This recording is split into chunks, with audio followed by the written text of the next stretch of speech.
nós recebemos a seguinte pergunta: como agir na hora da birra, principalmente em público, quando eles gritam e se jogam no chão?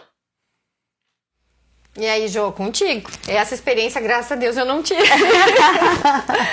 Se tive, eu não me lembro, mas foram poucas, assim. Eu não tive... Todos nunca fizeram esse chilique, assim, mas sempre acontece algumas birras que a gente sabe, né? Às vezes até em casa, mas assim, em público, aquela situação constrangedora de todo mundo te olhando, o que tu faz? Eu não passei por essa. Tá. Mas, enfim, é uma situação que a gente vê que é bem comum, né, pros pais. Sim. Quem nunca, né? Quem nunca, né? Ou com uma plateia ou sem plateia. Eu, graças a Deus, foi sem plateia. Então, como é que é o nome do nosso bebê? Alice. Alice. Ai, eu amei Alice. Eu amo o bebê. Então, eu pedi pra Alice ficar aqui com a gente na live para poder explicar como acontece o desenvolvimento do nosso cérebro, tá? Para poder explicar a birra. O desenvolvimento do cérebro, ele é póstero anterior. O que é póstero anterior? Ele começa de trás para frente. Então, é daqui para cá. O primeiro, o desenvolvimento da criança, então, ele tá começando daqui, e a última parte a desenvolver é essa parte aqui, que é o córtex pré-frontal. Ele só vai amadurecer completamente em torno dos 25 anos. Olha aí. Por essa razão, nós psicólogos militamos tanto pela não redução da maioridade penal, né? Porque sabemos que, então, uma pessoa com 16 anos não teria total maturidade e responsabilidade pelos seus atos com 16 anos, né? Porque se a gente não tem com 18, porque o total amadurecimento é com 25, então com 16 menos ainda. Então, imagina uma criança com 3 anos, com 5 anos, que está começando esse amadurecimento. É um cérebro muito imaturo, é um cérebro muito rudimentar. E quais são essas funções aqui do córtex pré-frontal? São funções muito elaboradas, funções que a gente chama de funções mentais superiores, que a gente elabora muito assim, empatia, regras sociais, censura, é aquilo que permite que eu saiba que eu não posso infringir lei. A empatia, então, muito por volta dos 14, 15 anos, eu sei que eu preciso me colocar no lugar do outro. É claro que uma criança começa a desenvolver senso de moralidade, de regras sociais, por volta dos 5, 6 anos de idade, ela começa a ter a noção disso. Mas antes disso, isso é muito rude, né? Então, esse cérebro, quando ele se frustra, quando ele não tem uma necessidade atendida, um desejo atendido, ele não consegue lidar. Porque ele não consegue negociar com isso. É só um corpo querendo aquilo. E quando ele não está atendido, ele lida com aquilo de forma muito primitiva mesmo. É só uma partezinha aqui, que é a parte do sistema límbico, emoções, gritando e berrando de forma muito primitiva, inundada de cortisol, que é o hormônio do estresse, para buscar a regulação disso, buscar o equilíbrio disso. Então, na hora da birra, como esse corpo aqui está todinho encharcado de cortisol, é totalmente ineficaz que a gente, como mãe ou pai, tente um diálogo, uma palestrinha, uma tese, porque não vai funcionar. Porque com raiva, é só a gente se colocar no lugar da criança. Quando a gente está com raiva por alguma coisa, se alguém tentar conversar com a gente, ou mesmo disser calma, né? Porque é a pior coisa, quando a gente está furioso, alguém disser calma. Não vai acalmar. Não vai acalmar. Não quero me acalmar. É a mesma coisa a criança.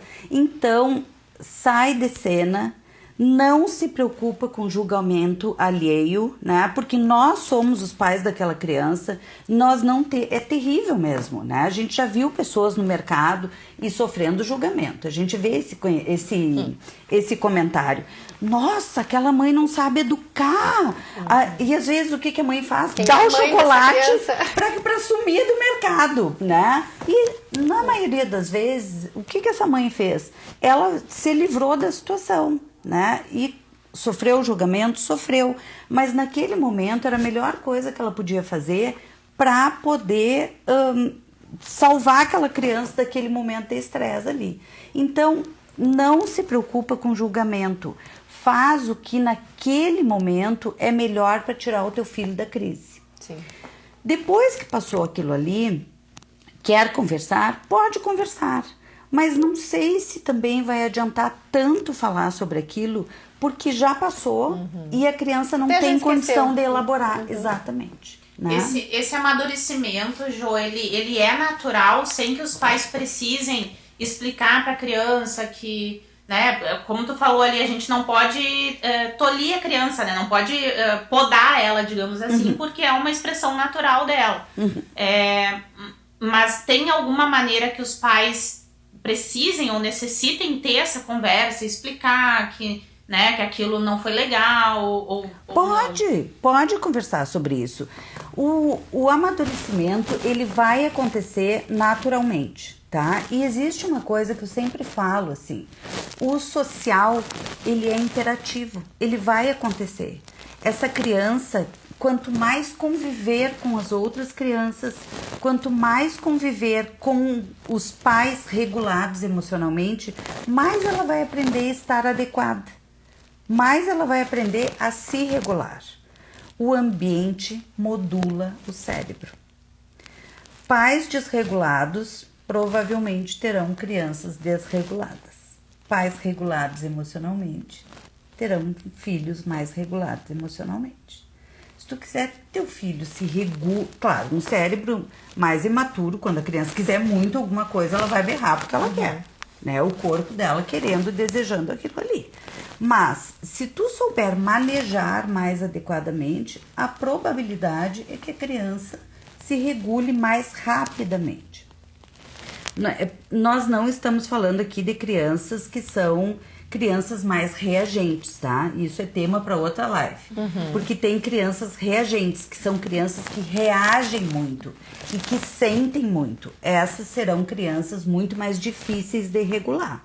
São crianças que vão exigir muito mais dos pais, porque são crianças que sentem muito, são crianças que reagem muito, com muita força, e que vão exigir dos pais um manejo muito mais adequado. Nós estamos falando de crianças que, na média, se desregulam e que se regulam com mais facilidade.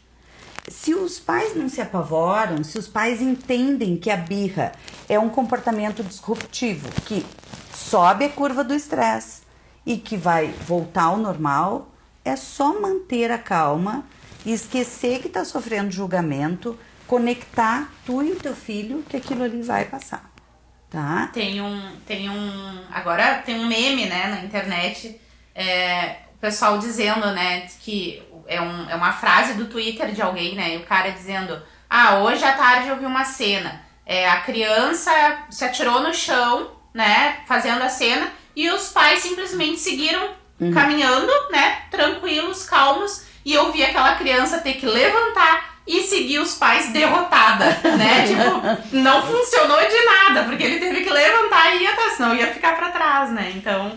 Na verdade, baixou a curva do estresse e a criança seguiu, né? Porque uma coisa que nós temos que ter muito claro, assim, que foi uma crença disfuncional que houve durante muito tempo, é que os pais diziam assim, está fazendo para chamar atenção, está fazendo para manipular os pais. Manipulação é um comportamento muito sofisticado. Eu tenho que conhecer a Carol, saber quais são os aspectos da personalidade dela, planejar para poder saber de que forma eu vou poder manipulá-la. É muito sofisticado. Pra uma criança não tem condição, com a imaturidade do cérebro dela, de fazer todo esse planejamento. É uma sofisticação do cérebro, da mente dela. Então, ela não tem como manipular os pais. É muito rude o desenvolvimento cerebral dela para ela planejar tudo isso. Ela faz tudo isso porque ela está disruptiva mesmo. Tá? É da natureza mesmo. E tem uma fase, assim, que se considera normal, porque daí o cérebro vai evoluindo, se construindo, e chega uma hora que isso já não tem sentido pra criança, né? Imagino eu. Qual a idade, Jo, assim, que vai essas birras, assim, que são a fase crítica das birras? A criança começa, a partir dos 7 anos, por aí, ela começa a ficar menos concreta e entender mais as coisas. 7, 11, é porque isso vai muito do teu ambiente, né? Então, ela começa 7, 8, depende muito, mas via de regra, né? Começa a entender um pouco mais, né? E talvez, dependendo do temperamento desta criança, ela comece a entender melhor algumas coisas. E aí, talvez tu consiga negociar de alguma maneira. Sim. Tu vai ouvir algumas famílias dizendo que algumas crianças nunca tiveram esse comportamento. Outras vão ter até mais tempo. Tarde. Porque tem algumas crianças que são crianças reagentes que serão a vida inteira reagentes. Então, isso é temperamento, né? Então, não tem muito como... Mas, a partir dessa idade, talvez... E eu percebo muito aqui no estúdio que eu acho a fase mais difícil para as fotos, que é a fase que a criança mais estranha o estúdio e um lugar diferente, né, com pessoas diferentes, principalmente se ela não está habituada a vir no estúdio fotografar. Que eu digo assim, a gente nunca sabe o que vai sair daquela sessão, que é de 1,5, 2 anos até os 3. Então, é uma fase que a gente primeiro tem que esquecer, que tem que fotografar, tem que conquistar e conectar com aquela criança, ela se sentir segura e acolhida para só depois pensar em foto. Sim. Então, isso eu noto no meu dia a dia aqui, né? E eu noto também, enfim, por já ter sido mãe de 3, né? Que essa é a fase mais crítica, assim, né? Dessa questão das birras, de manha, de às vezes dar um chilique e ter esses temperamentos meio desmedidos, assim. Não sei se é realmente isso, se eles têm alguma dificuldade maior ainda, o entendimento maior ou menor para ter esse tipo de comportamento mais difícil, assim, né? Imprevisível, eu acho até que seria o termo, não difícil, mas imprevisível, porque às vezes dá tudo bem e às vezes pode dar muito ruim, né? Sim. Então, se a gente for pensar em termos evolutivos, isso é muito saudável. Porque se tu for olhar para toda a nossa espécie, né, as crianças, elas ficavam muito sozinhas quando a gente era coletores, caçadores, né? Os homens saíam para caçar e as crianças ficavam em casa brincando, né? Ficavam lá com as mães brincando, enquanto as mães ficavam ali colhendo nas lidas da casa, enfim, lá na floresta, colhendo frutos, enfim. O que essas crianças faziam? Elas ficavam brincando e se precisasse se defender, né? Esse comportamento de se esconder e de não ir com estranhos, em toda a evolução da nossa espécie, é um comportamento de proteção, de defesa. Então, evolutivamente, alguns comportamentos que nós temos, até nas brincadeiras de esconde-esconde, brincadeira de subir, de descer, que as crianças têm, são comportamentos que evolutivamente nós trazemos como comportamentos da nossa espécie, primitivos que nos protegem, tá? E que, se tu for olhar, não é que nós, como sociedade civilizada, nós entendemos como alguma coisa, essa criança não para, essa criança é agitada, mas é um comportamento protetivo. Normal e protetivo. Porque se essa criança não te conhece, por que ela tem que ir contigo? Né? Essa criança, de fato, precisa estar com as pessoas em quem ela confia verdadeiramente. Né? Então, eu considero que é um comportamento adequado, né? Só que nós temos, nós na verdade, nós somos muito escravos do social. Eu lembro de uma mão nas minhas costas assim, beija tia, né? Nos aniversários, estranhos que a gente não conhecia e que a gente era obrigado a beijar. Se a gente for pensar, isso é muito agressivo, porque a criança escolhe quem ela quer beijar ou quem ela não quer. As regras sociais são regras que a gente aprende ao longo dos anos e que a gente adota na medida em que aquilo também for confortável pra gente. Agora, obrigar uma criança a beijar um adulto que ela não quer pode ter consequências desastrosas depois, né? Então, a gente precisa também pensar aquilo é de fato necessário. Sim. Né?